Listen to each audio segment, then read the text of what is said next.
everyone, and welcome back to another episode of Poddin My Noggin.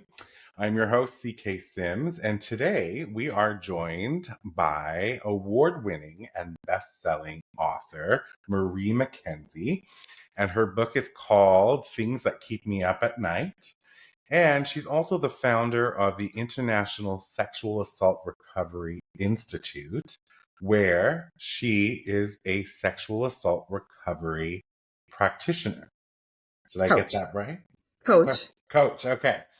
So, welcome, Marie. Yes, thank you so much for having me. I've been looking forward to this conversation. Yes, me too. It is definitely my pleasure to have you here. Thank you. And I'm hoping that your story can inspire a lot of people that will hear this podcast or see even some of the promo bits from this podcast. Yeah, that's our hope. So let's talk about your book first.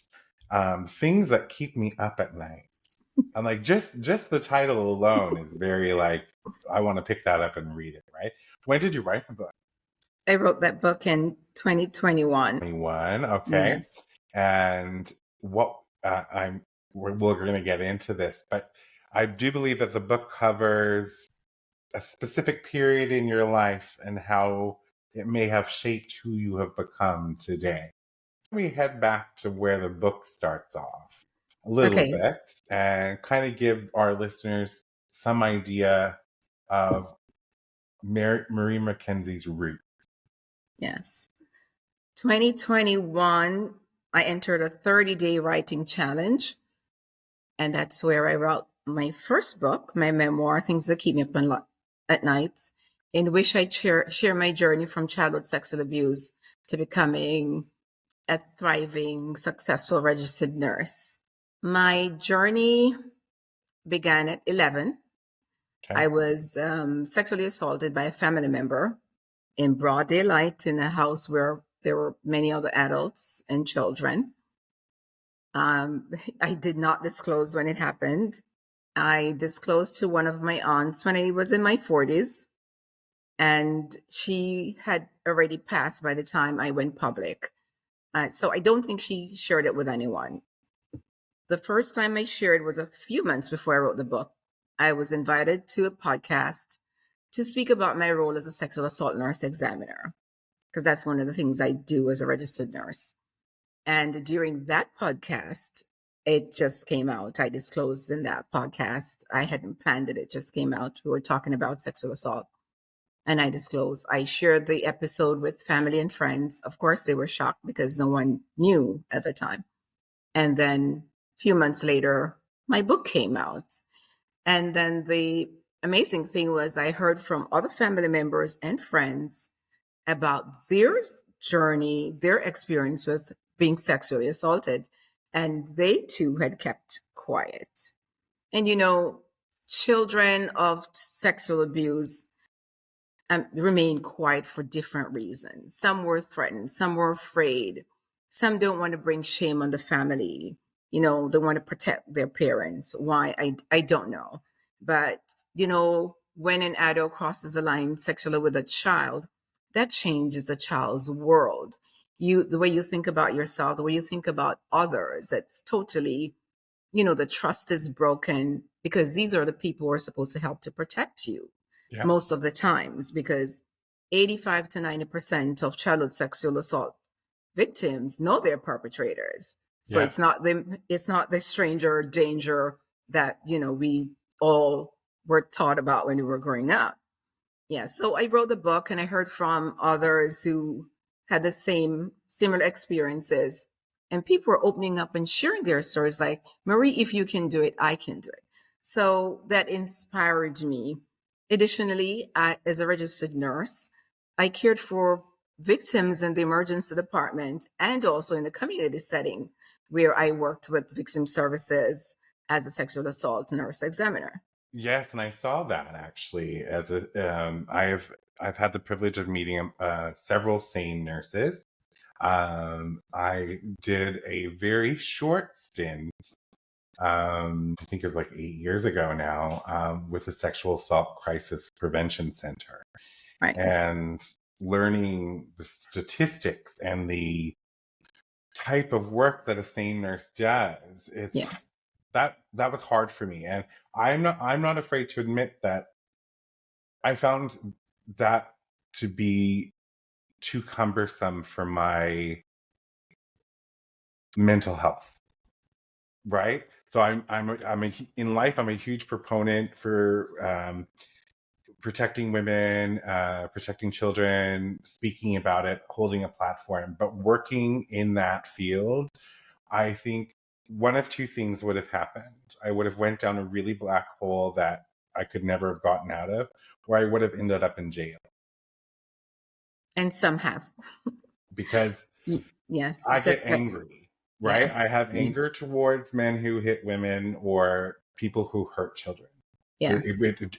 If some sort of primal rage comes out, and it's just not healthy for me. Yes. When we look at, I want to pop back to when you were 11, and we're not digging too deep, because I think I really want people to go and purchase the things that keep me up at night. It's definitely on. It's going to be a book that I'm going to be reading in the very near future.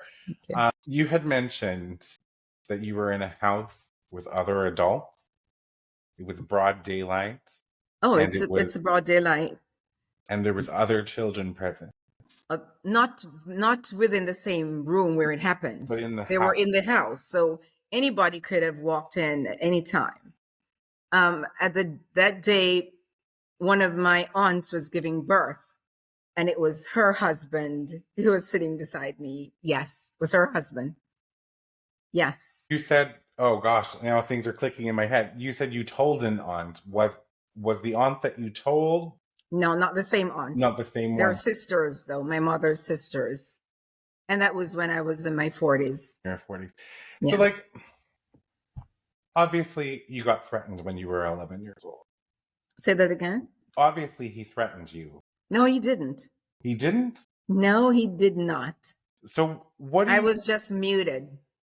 which I mean, that's a trauma, absolutely. But, Yes, I was like, just muted. was it sort of like, and this is, I have goosies because I'm thinking the weight of that on an 11-year-old, like, that's so heavy, right?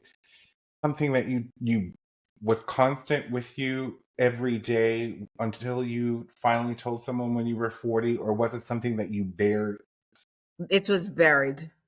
It was It was bared. over time, it was buried. Yes. That's And when you did come out, and I understand what you're saying too, you didn't plan on telling anybody on a podcast, No. but throughout the conversation, it just sort of organically came out. Yes. Are those individuals still alive? From the podcast? From the book, for the person who, Oh, yes, he is still alive, still married to my aunt. He is a sexually assaulted other female in the family and community. It's an open secret. Everybody knows. He has never been held accountable. no justice brought against him whatsoever. No justice, because nobody spoke up. One person said to me after she read my book, "Oh, I wish you had told me so I could offer you support." And I didn't say to her, "But you knew about other members of the family who he sexually assaulted. Those children did not get any support. Those children, they didn't speak up, but the adults knew." That rage, right? So, Yes. man is a perpetrator against multiple children within the family And the community. and community, and you're indicating that the other adults were aware to some degree, They were aware, fully aware. fully aware. Okay. Yes. His wife was aware. Did nothing to intervene or protect. No, nothing to intervene and protect. And that's how it was then in the community, in the home. Trade. Oh, absolutely. And Because if there were conversations surrounding this, then I probably wouldn't have been molested. My younger sister after me and other children. So there was the adults who were supposed to protect us just didn't. To stay, no accountability, No just swept under the rug, no sort of accountability to this didn't day. happen, sort Yep. of type thing. Not to my knowledge. I have to ask, how leave you feeling? Sometimes angry, especially now that I work so closely with the community of survivors, and I see how badly some survivors are struggling many, many years later, because this totally changes your life. And you can have therapy, coaching, and you feel fine, you're living great for years, and then suddenly a trigger happens, because it can come from out of the blue. Yep. Yes. And this person is walking around scotch-free, it seems, Yeah. And this happens in many families. Let's keep it in the family, push it under the rug. It happens in churches and schools, in the homes.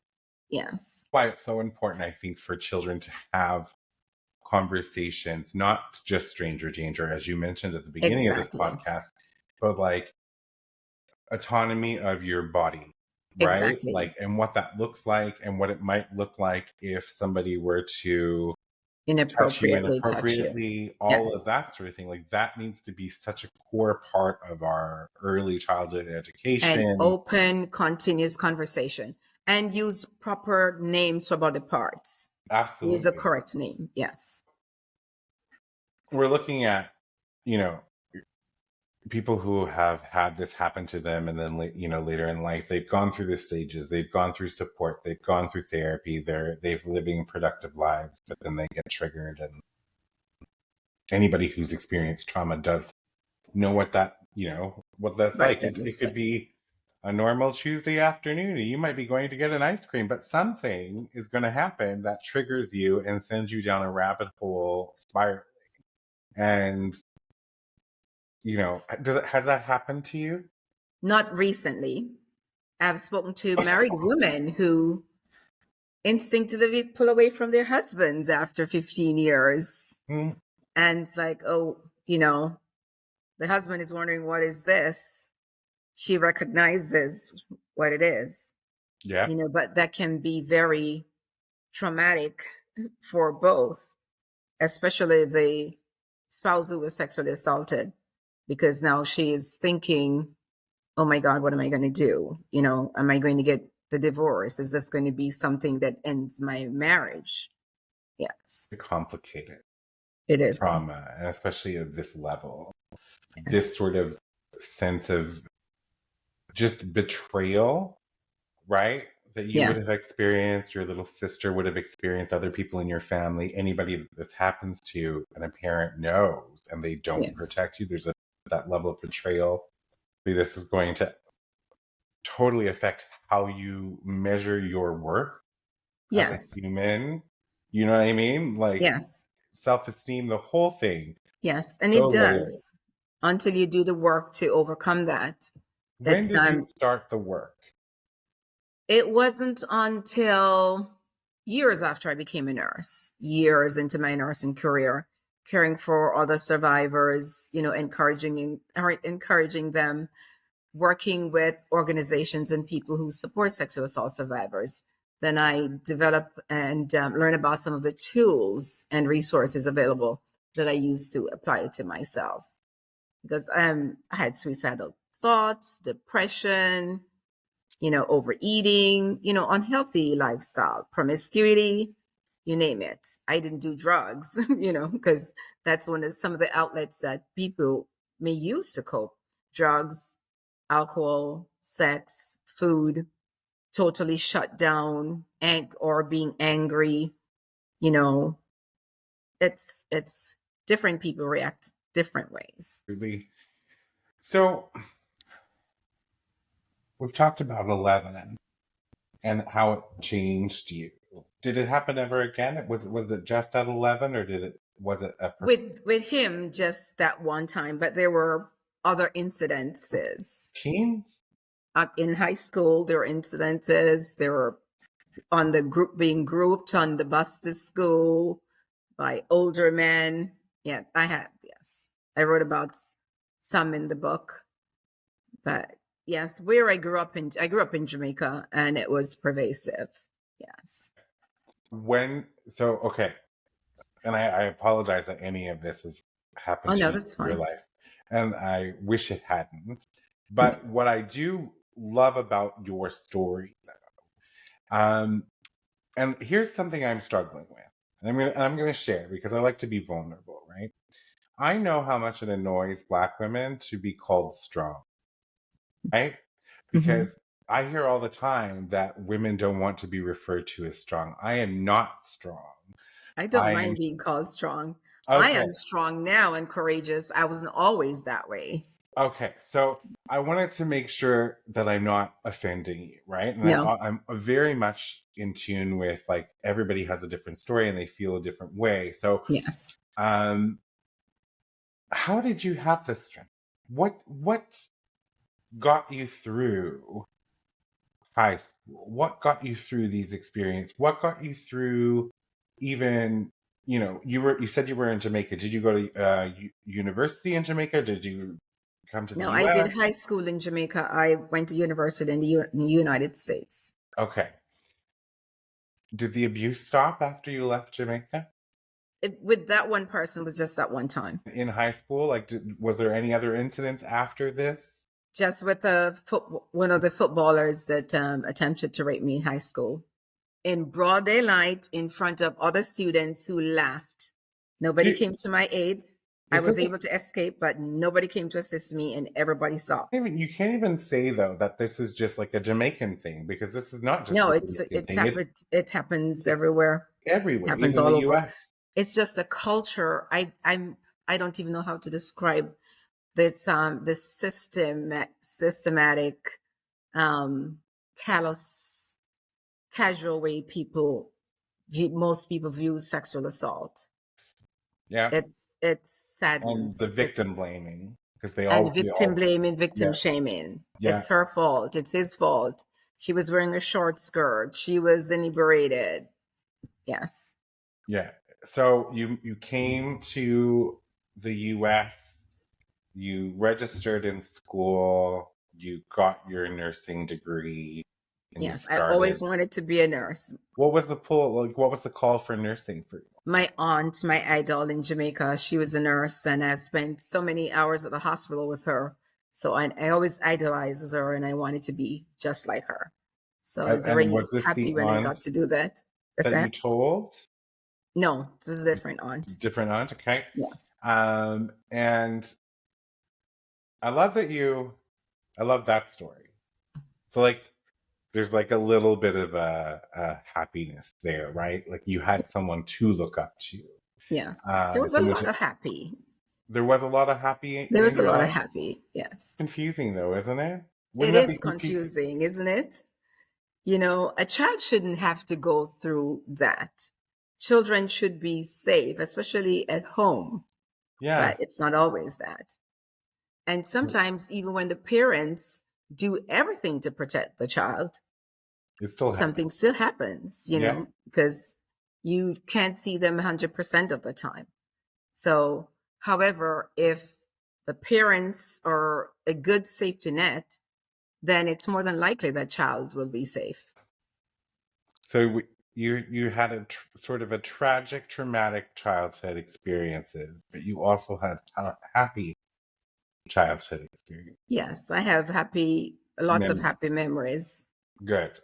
That's that's wonderful. I'm very Yes, happy to hear that. yes. When you moved to the U.S., how did life change for you when you went to university and I'm sorry, say that again. when you moved to the U.S. and went to university and started to get your nursing degree? How did life change for you? Well, I got to live my dream of becoming a registered nurse associated with different people, because it's a different profession now in healthcare, something that I love, navigating the body and learning how things work in the body, caring for patients. I love people. I love to care for people, especially elderly and children. And then when sexual assault survivors, victims come into the space, then that opened another, it opened my eyes, because it brought me back to what happened to me. And at first it was kind of probably, I should say, traumatic, because Mm. then the memories started coming back, but then rewarding in the sense that I could care for survivors of sexual violence. How does one do that though? How does one like? And this is my thing. I think I mean I kind of know the answer because like I have some trauma. Nothing. There's no. Nothing happened to me like it has happened to you. Um. However, my thought there is when you say this, right? I imagine someone who has a gaping wound that is bleeding out, being to care and tend to a victim of circumstance that they've shared. How do you work? How does that happen? Especially Because when the trauma, like when the memories came flooding back and all. How do you move to that space? it's, in a sense, it is you giving what you wish you had gotten at the time when you went through your trauma. So it's therapeutic in a sense. I don't know if that makes sense. It does actually. Would you say Yes. almost healing? Yes. So it's almost as if I was healing myself through helping others to start their healing. It's fascinating that you said this because last year I was on Instagram and I saw a post like a reel or whatever. And so it was a young woman and she was saying, "Do you know that right now you are exactly the person that you as a child needed?" Hmm. And that Hmm. really resonated with me Wow. in that Right? moment.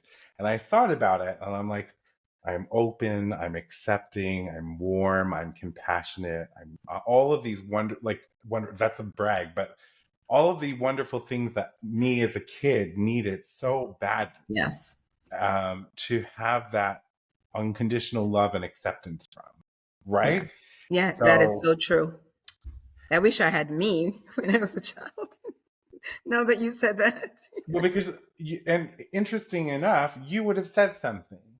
Yes. You Yes. would have you would have held that person accountable. Accountable. Yes. I would have. I would have.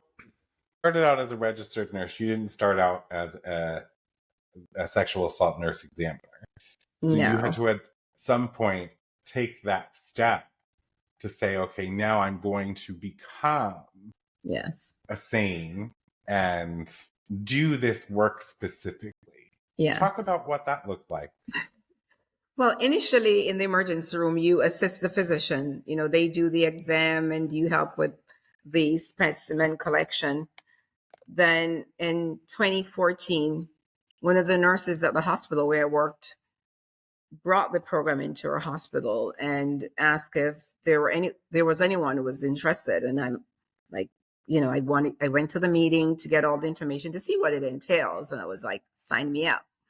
And I got the training, and you go through like a 40-hour training, then you get certified on speculum examination. I was fortunate to be trained by the physicians in the emergency room. And then we go back for a practicum where we practice speculum examination on live people, real people too, yes, and learn about evidence collection, documentation, maintaining chain of custody, and communicating with survivors, interviewing them. So since 2014, I've been able to do that independently. I've been to court to testify when the cases come up. And I'm happy to say my last case, the perpetrator was sentenced to life in prison. Me happy, Yeah, right? I was so overjoyed. Think the person who did what they did to you should be also in prison, as far as I. Absolutely. However, it would appear as if no one cares to put him there, or Right. no one has enough to be able to put him individually. When you're in these courtrooms and you're testifying on behalf of these victims, the sentencing is given. Do you get any sort of feeling from that? Like, does it make you angry? Does it make you, I think it makes you happy from what you said, but like, is there Yes. ever a moment where you're like, I want my justice, or does seeing this happen for all of these victims that you help sort of placate the fact that, I might not have gotten my justice, but they're getting theirs? I never put myself there. Never? Okay. No, I do. It's like I try not to focus on, I don't focus on that. So When it's I'm there for something. the victims, I'm there for them, and I'm happy when they get justice, because it doesn't always happen. No, I know. Oh, there's just a fraction of the cases that go to court. Not many of the perpetrators end up in jail. And just to think that only a small amount of victims report.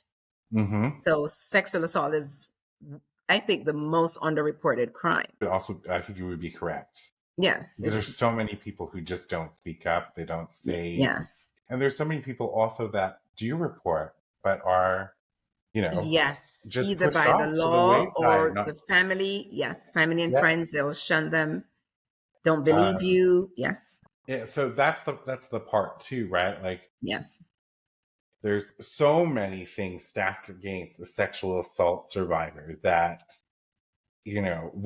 we typically know based on our conversation that only a sliver of what goes to court actually gets prosecuted and yes, sent to prison.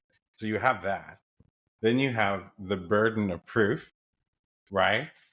You yes, have to have, after being violated, you have to go through evasive sort of procedures to collect the yes, specimens and all of that stuff.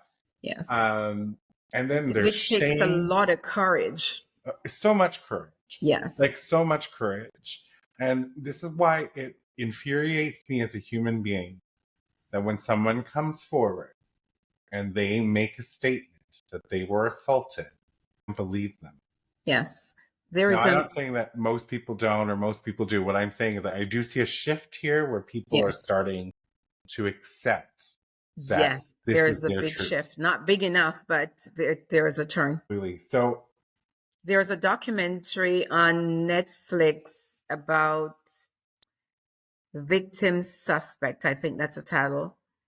This young lady who was sexually assaulted and reported, and she was arrested. yes, I've From seen this.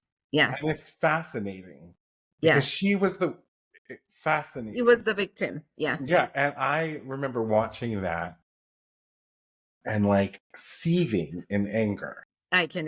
Yes, I Like, was just like like, are you livid. kidding me? I Like, was really? livid. I'm like, what? Yes, And so, like, that's what needs to change. So for anybody listening at home or watching at home, sane nurses are typically responsible for the rape kits. I don't know yes, why I air quoted that, but the rape kits that we yes. we talk about that will go on a shelf in storage somewhere. There's a backlog. Is there still a backlog in New York on? No, because in 2015 that changed, and there were steps put in place that states must follow and implement. So I live in Florida, and I am happy to say Florida's cleared all the backlogs. They are testing current kits. There is now a system where the victim can track the kit. There, it's entered in a system, and they're given a QR code where they can follow up and yes, the status of their kit. Yes. Wow. Okay, So so there's things been a have lot of changed. Yes. progress in that sort of Yes. department. Yes. Um, And but there's a statute of limitations in the U.S. No? I think, I don't remember exactly. There are some states where there are some changes, and I don't remember off the top of my head. I apologize. Okay. It's just one of those things, right? Because one of my favorite shows of all time also is Law and Order SVU. SVU, yes. And And their episodes are ripped from the headlines. yeah, and I watch an episode and then I'll go Google Oh, you do? and find out like what was that show based off of, right? Like, Yes, and yes, they have a really great way of bringing information out in a visual way to show the impacts of survivors. yes. There's one episode where when a victim went to the police, but the police just Brushed her off. and didn't even record the complaint. Yep. And this stuff happens, and It happens more than you think. it's mind-boggling to me. It's Yes. mind-boggling to me. So did you ever go to therapy? No. A lot Okay, of the so work that I've done on my own. done it through, I Through guess, organizations, I gather tools. Yes. yeah. So it's Real tools. Yeah. so, and it's interesting. I've gone to therapy a lot in my life, which Mhm. it's very great. But I also went and studied counseling psychology, and Mhm. that is a huge reason as to how I was able to change my life and turn it around. Yes. Because you understand the whole holistic concepts. Yes, and how the So mind works and changes due to trauma and things you can do, because the behaviors that we display after trauma, we learn them. yes, We can unlearn them, or absolutely. you develop tools to, like when we are triggered, to not let the trigger overwhelm us. Absolutely. And I think Yeah. that one thing we do get to see a little bit more of now is a lot of doctors, like GPs, are becoming trauma informed Yes. to recognize signs of traumatic relapse and all of that Yes. sort of It's stuff. So, huge in healthcare system, because you don't want to re-traumatize the survivor. exactly. But like that's growth and progress. A lot of And progress being made in we that need so area. much more, though. We need so much more. So much more, especially in keeping the conversation going Yes. 365, 24/7. We need to get comfortable, because so many people are uncomfortable even hearing the word sexual assault. Well, and it's interesting because on this particular podcast, when I put it out, I have to put trigger warning Yes. because it's going to trigger people.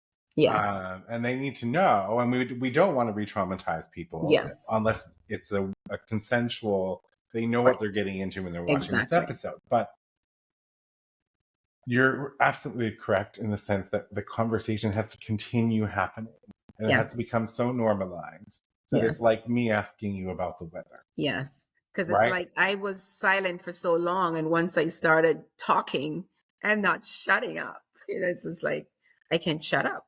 It's just so important. It means that's much to me, to make people aware, to bring awareness to this topic, and let people get comfortable hearing it and talking about it. There are too many bystanders. There are too many adults watching by while children are being sexually assaulted in the home, in the school, in the churches. My God, who is there to protect the children of the adults who are looking on and not doing anything? Well, and it's a collective sort of dismissal of what's actually happening. Exactly. Sexual assault does not happen in a vacuum. It's a And that's been systemic. studied, right? Like Yeah. bystander effect. People don't Yes. say anything because they think someone else is going to say something. Exactly. Or I don't want to get involved. Yeah. Or But we what if need to I'm get wrong? But involved, what if y'all. you're right? Yes. And what's the worst thing that's going to happen? Like, I think this is the other part of it, too. The other side of the coin is that if someone is wrongfully accused, then we need to let them go on with their lives. Right. Maybe we saw something that we thought was We something and it wasn't, and it was investigated and they were cleared of all charges. right. We also as a community and collectively have to like let that go and let them live their lives. Yes. But that's something so hard to come back from once you're It accused is. as well. But It is. that should not take more importance than the Than the person child's. Yes. who is the victim here, Yes. right? Because this affects the victim for the rest of his or her life. Yes. I want to ask, has it affected your relationships in your life? Not anymore. Initially, I had commitment issues. Yeah. I went to a period where I was promiscuous. Yes, but over time, You I were able to work worked through that it. out. But it was bad initially. Of course. Of course. I can only imagine. Yes. Let's talk about the International Sexual Assault Recovery Institute and being a coach. So, like, Yes. this journey, it seems to have started, like, even more so this chapter of your journey once you went on a podcast one day and opened up about your story. Yes. So, let's talk about that. So the Institute came many years after that because I had people reaching out to me, sharing their stories. I had friends who were married and struggling with intimacy in their relationships, acquaintances. People were just reaching out to me what to do about this, asking for advice. So I took my nursing knowledge and the tools and other training that I received so I could help women overcome their sexual assault triggers and find intimacy in their relationship. Look like. What does that look like? Yeah. So, So, like, I mean, okay, I, you know, I won't pretend to know what a trigger for someone who has been sexually assaulted is. yes. For anybody who is listening or watching who has maybe buried deep hmm this So, memory or whatever. yeah, and it shows up in different forms to different people. Like a spouse who will pull away from her spouse or his spouse. They've been married for years, sitting on the couch, he's reaching for her and she pulls away. Now that's a confusion for the spouse who like was all in yesterday or earlier today and then suddenly she's putting away. Maybe arguing with her spouse for no apparent reason, lack of trust, failure, not wanting to be intimate with your spouse, having difficulty developing meaningful relationships, difficulty setting boundaries, struggling to take even loving and taking care of yourself, feeling Okay. ashamed of your body. So there, a lot of different relationship with food, getting sweating and heart racing when you're ready to leave the home because you're being triggered. Your body, your mind is taking you back to a place that you don't want to go. Or when this is happening, so say one of the people who is sitting on the couch with their spouse and the spouse goes to reach for them and they pull away. Are those people aware of in that moment Some why they're are, pulling away? some are, but some in the moment do not because this is coming from out of the blue. Because Well, that must be very some people that confusing. may be their first time being triggered, so they don't recognize what it is. Yeah, the few people I've spoken to, they're aware. They're, problem aware, so they know what it is, and initially may not know what to do about it or how to overcome. See that being such a complicated situation to try and even maneuver, right? Like, we know that human beings have the capacity to do great things with their mind, Yes. and compartmentalizing and completely erasing and burying a memory is one of those things. And it Yes. happens a lot for children. Yes. And so, you're looking at someone who, say, we'll use 40 because you said that earlier, but someone who, went about their lives, got out from the situation, started living a normal life. Maybe they had got married, they had children, things all of a sudden. And then out of nowhere, strange behavior happened Mm-hmm. and they stop coping the same and they stop reacting the same and they start experiencing physical manifestations of something that they don't remember because it's so Mm-hmm. buried. Right. And it's almost like they have a disease, but they don't know where it's coming Right. from. You say as a sane nurse and then in your sexual assault recovery coach to someone who would be experiencing something like that? First, I get someone on a call and we, discuss where they are. If someone comes to me with that, we explore where they are, how it affected them, how long it lasted, And we develop a plan specific to that person based on answers. A therapeutic plan working Yes. on. Okay, what would you say to listeners right now who may not be knowing that they're having a triggered response from a sexual assault or a buried memory or something like that? Seek support. Seek support Yes. and like go to a therapist or go to a doctor. Which do you think is more effective in that area? Whichever one they can get to quicker, because depending on how much coping skills they have already built up, they may be totally overwhelmed or, being able to cope to a certain point. So you first want that person to be safe. Yes. Yes, Some people will have to go to the emergency room. that's fair. And I think that's great advice too. Whoever you can get to first. Yes. Not the same, but after the pandemic, I think the world all went through some sort of trauma in the Yes. pandemic, right? Yes. And in my day job, I am a leader and I have teams. And after the pandemic, and it sort of ended and things started to resume normal, people just assumed that they're going to be normal again. And everything's going to go back to the way it used to be. And I remember having a conversation with a team member, and they were like, she said to me, she's like, stuff really pisses me off now.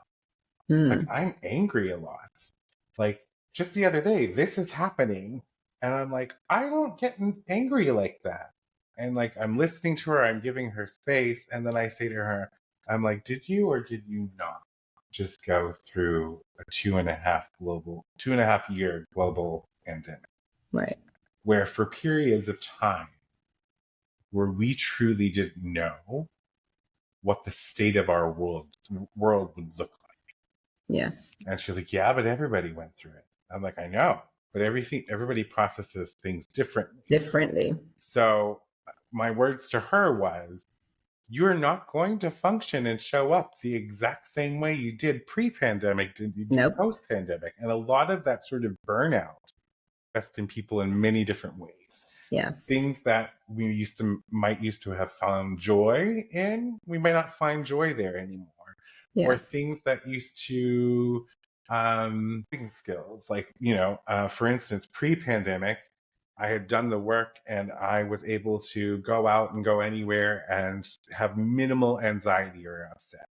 Post-pandemic, I could barely leave my house. Yes. And I was like, okay. And I was mad at myself because I was like, I've done the work. What is this? But you have to show yourself kindness and work. So exactly. I like that. Show yourself kindness.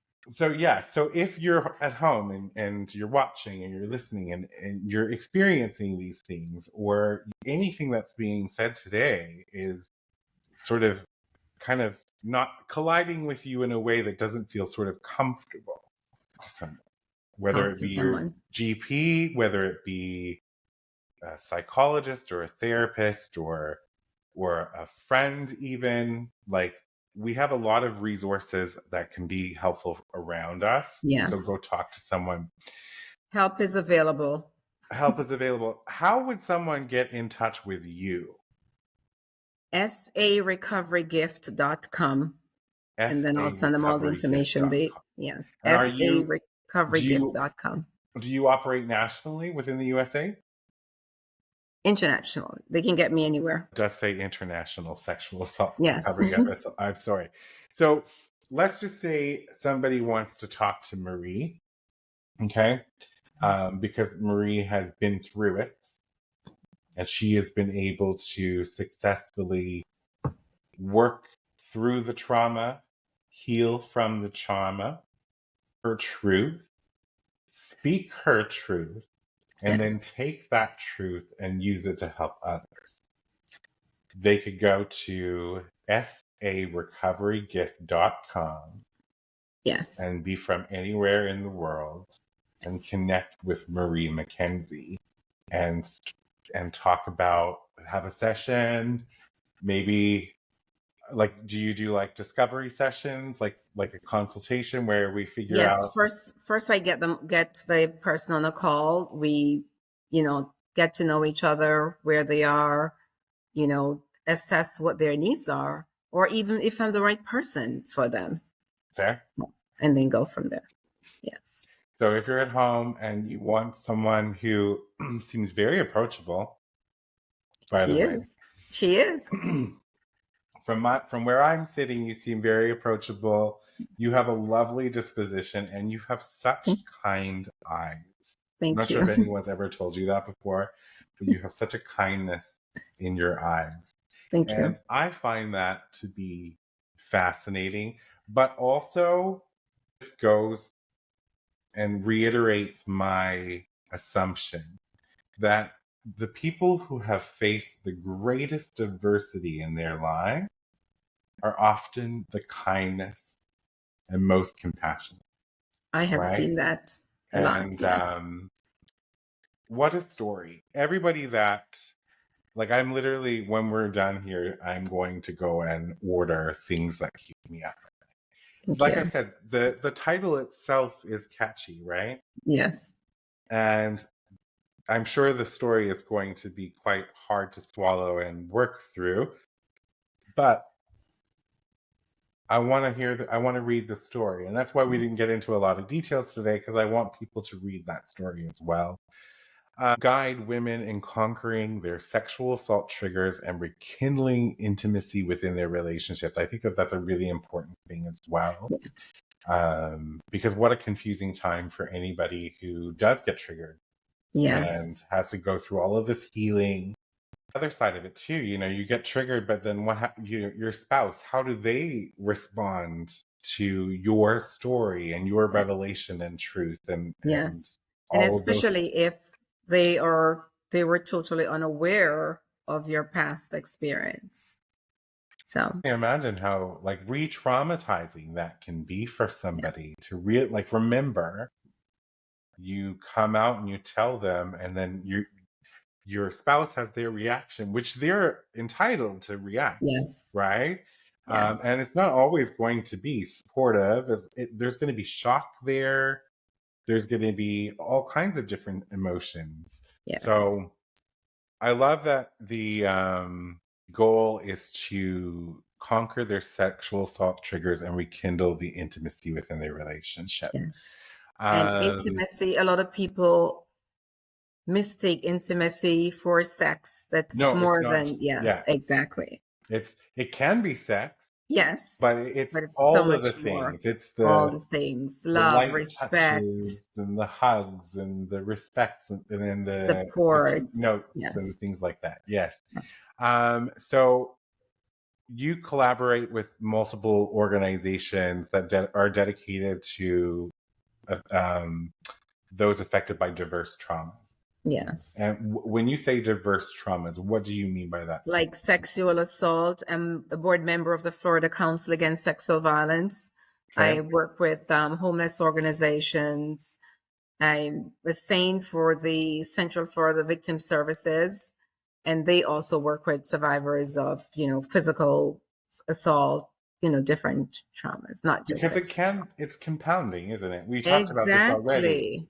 Because, Exactly. like you said, people go through the abuse, they get assaulted. It could be as a child, it could be even later than that. But Hmm. then often people don't, you're a success story because people don't always end up where you are.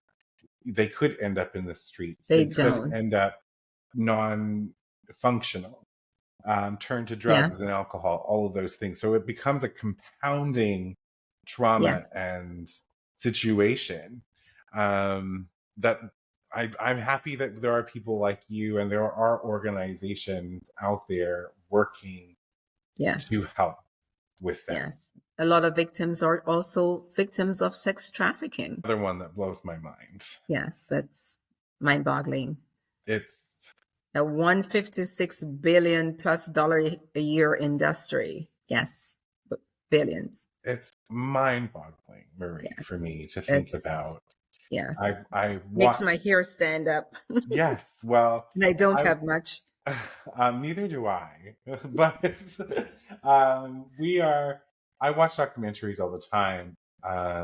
Rather a documentary than a movie, to be honest. But Yeah, me too. when I watch these things, for me, it's really hard to process.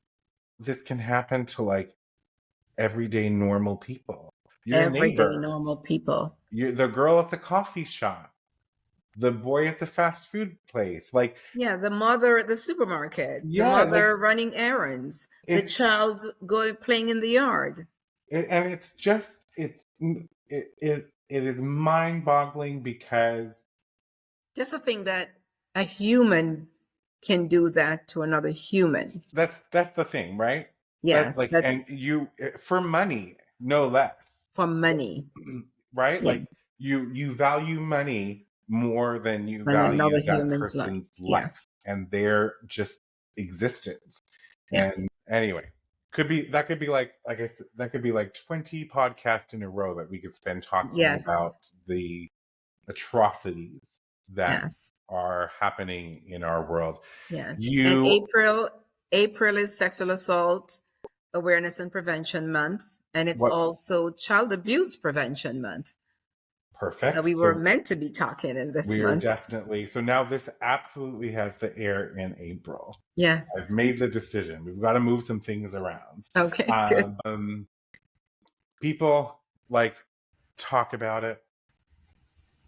We have an obligation as adults to protect children, Yeah. an obligation as human beings to protect other human beings. Yes. If you see something, say something. I don't want to get involved or your fear. Obviously, if you're fearing for your safety, you need to be cautious Yes. and all of those things, but we need to speak up more. We need Yes. to hold people accountable. Yeah, we need to get Um, involved. yeah, The we need time to for get involved. standing on the fence is long past. Remember, this affects all of us. It does. It affects all of us. And it's going to take us to solve this problem. Together we I can end this madness. firmly believe that while your perpetrator didn't get justice in this lifetime, he'll get it in the next. My belief and my prayer. Because, but it just took that sort of very ugly situation and turned it into something powerful Yes. that you are using to help others and you have been using. Like your Yes. adult life, you've been working to care for others. Yes. And I applaud you for being able to do the work through the trauma, get to a point where you can own your truth and talk about it so openly for other people to learn. Yes. And I'll continue championing the cause and helping others. Doing all of the incredible work that you're doing. One of the things that you had mentioned is in what your messaging is for other people is you had said you want them to know that they are not alone. You are not. What does that mean to you? Like, what do you really want to drive home with that? That help is available. You're not the only victim, and help is available. Just reach out for support. If you're that woman out there pulling away from your spouse, arguing with your spouse, having problem setting boundaries, caring for yourself, communicating with your spouse, sarecoverygift.com. I Help like is that. available. And you have Facebook and LinkedIn, and you have there's marielmckenzie.com as well. Twitter, which is now X, Yes. YouTube, and TikTok.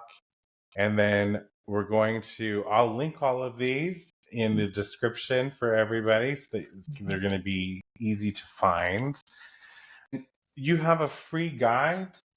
Yes, the sarecoverygift.com. They'll get it there. Okay, perfect. So there's a free guide there that they can get. Wonderful.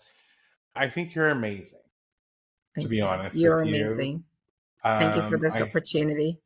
This has been a great conversation, a sad conversation, but also a positive conversation. It's interesting how those two things can Good, exist right. at the same time.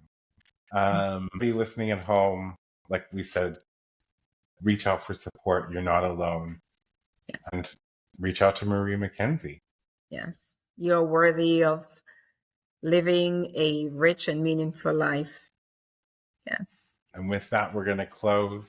Thank you, everybody, for tuning in to Poddin My Noggin. And until next week, go out and live your wildest dreams. Yeah. Thank you for having me. Thank you for being here.